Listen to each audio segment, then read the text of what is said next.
comment vous jugez la campagne de vaccination? Alors là, pour le coup, à la fois en tant que soignant responsable des urgences de Pompidou et en tant que maire d'une commune où vous avez dû mettre en place aussi la campagne de vaccination. Alors j'ai un centre de vaccination dans ma commune que j'ai ouvert, bien entendu. Qu'est-ce que j'observe? J'observe que depuis 2 mois, on ne vaccine pas assez. Moi, je serais prêt à vacciner dans ma commune 24 heures sur 24 et 7 jours sur 7. Je suis capable de faire ça, sauf que je n'ai pas de vaccin.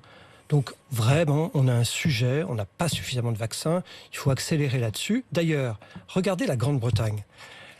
Boris Johnson a expliqué hier ou avant-hier qu'il se projetait dans une hypothèse où retour à la normale en juin. Pourquoi ils peuvent faire ça? Pour 2 raisons. D'abord, ils vaccinent massivement, ce que nous ne faisons pas, pour des raisons qu'on pourrait expliquer. Et deuxièmement, ils ont confiné pendant, je crois, 6 ou 8 semaines. Ils ont confiné durement, mais tôt. Nous n'avons ni confiné, mais en même temps, nous n'étions pas libres. Donc, c'était tous les désavantages sans les avantages. Et nous ne vaccinons pas suffisamment. Donc, je pense, si vous voulez, que la priorité des priorités, c'est vaccin 24-24, 7 jours sur 7, partout en France, dans chaque commune. Il y a 36 000 ça faudrait communes. des doses. Mais oui. Et bien dans ces cas-là, ça fait 2 mois que j'explique qu'il y a des solutions. Compliqué, mais des solutions. On va voir Monsieur Pfizer, on va voir Madame Moderna, on met tous les euros sur la table qui sont nécessaires, on achète tout ce qui est possible, on achète les licences, on monte des usines. Le coûte que coûte, il faut le mettre là aussi, en fait. Mais si vous ne le mettez pas là, en fait, l'économie ne peut pas être relancée.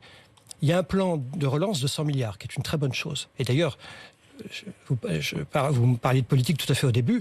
Moi, je trouve qu'autant la gestion sanitaire de la crise est très contestable, autant la gestion économique est plutôt bonne. On verra ensuite comment payer la dette. Mais aujourd'hui, on a maintenu des économies, des entreprises à flot et c'est une bonne chose. Mais cet argent, on aurait pu aussi en mettre sur le vaccin. Tant que vous n'aurez pas un système de santé robuste, c'est-à-dire des lits d'hôpitaux en nombre important, ce que nous n'avons toujours pas aujourd'hui, pas de marge de manœuvre, et une vaccination massive, on n'y arrivera pas. Donc coûte que coûte, il faut vacciner, d'autant que, alors on nous dit, mais monter des usines, ça va mettre 5 ou 6 mois. Peut-être. Mais si dans un an, il faut revacciner, parce que c'est ça aussi le sujet, peut-être que dans un an, il faudra revacciner. Comme pour le vaccin de la grippe. Peut-être. Est-ce qu'aujourd'hui, on a commandé les vaccins pour dans un an? Est-ce qu'aujourd'hui, on est en situation de dire, vous inquiétez pas, là, on n'en a pas beaucoup, mais on a appris de nos erreurs, donc c'est vrai. Au mois de janvier prochain, on aura des vaccins pour tout le monde.